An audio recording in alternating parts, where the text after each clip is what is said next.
ప్రభునందు ప్రియమైన దేవుని బిడ్డలకు మన ప్రభైన యేసు క్రీస్తు నామమున శుభములు కలుగును గాక. ఈ యొక్క దినమందు దేవుని యొక్క వాక్య ధ్యానం కొరకు పరిశుద్ధ బైబిల్ గ్రంథం నుండి ప్రకటన గ్రంథంలో దేవుని యొక్క వాగ్దానముతో కూడిన గొప్ప ఆశీర్వాదమును ప్రభు మనకు అనుగ్రహిస్తూ ఉన్నారు. జీవిత ఊటలు by doctor Swapna online ministries నుంచి వెలువడుతున్న ఈ యొక్క వాక్య ధ్యానము మన జీవితములకు ప్రభు ఆశీర్వాదకరంగా ఉంచునుగాక. ఆమేన్.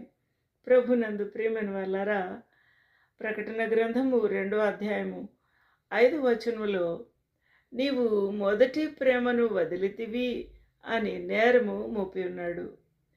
అయితే నీవు ఏ స్థితిలో నుండి పడితివో అది జ్ఞాపకము చేసుకున్నాడల ప్రభు యొక్క వాగ్దానం కూడా ఇస్తూ ఉన్నాడు.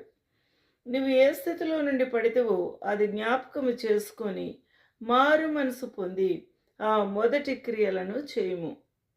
ఆ మొదటి క్రియలను చేయుము అనే గొప్ప ఈ యొక్క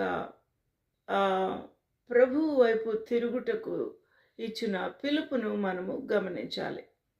కాబట్టి ఏ మొదటి స్థానమునైతే మనము పోగొట్టుకున్నామో ఆ మొదటి స్థానమును ప్రభు మనకు తిరిగి ఇచ్చుటకు ప్రభు అవకాశము ఇస్తూ ఉన్నారు. అదే మొదటి ప్రేమతో ప్రభువుని ప్రేమించుట.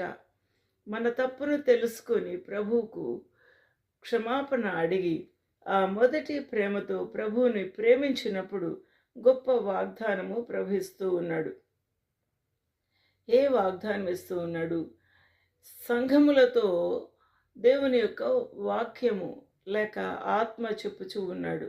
చెవిగలవాడు ఆత్మ సంఘములతో చెప్పుచున్న మాట వినుగాక. ఇది ఎఫెసు సంఘమునకు మాత్రమే కాదు కానీ ఇది లోకములో నా సర్వ లోకములోని విశ్వాసులకు సంబంధించిన వాగ్దానం.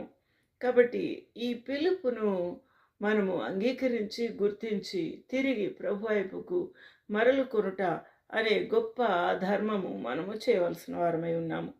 కాబట్టి జయించువానికి దేవుని పరదేశులో ఉన్న జీవవృక్ష ఫలములు భుజింపనెత్తుము. జయించువానికి. కాబట్టి ఈ పాపము చేసి పడిపోయిన స్థితిలో మొదటి ప్రేమను విడిచిన స్థితిలో ఉన్న మనము ఈ పాపమును జయించాలి. కాబట్టి తిరిగి లోకమును ప్రేమించకుండా లోకమునకు మనము సెలవు పెట్టి లేక లోకము నుండి పారిపోయి ప్రభువుని ప్రేమించి హత్తుకోవాల్సిన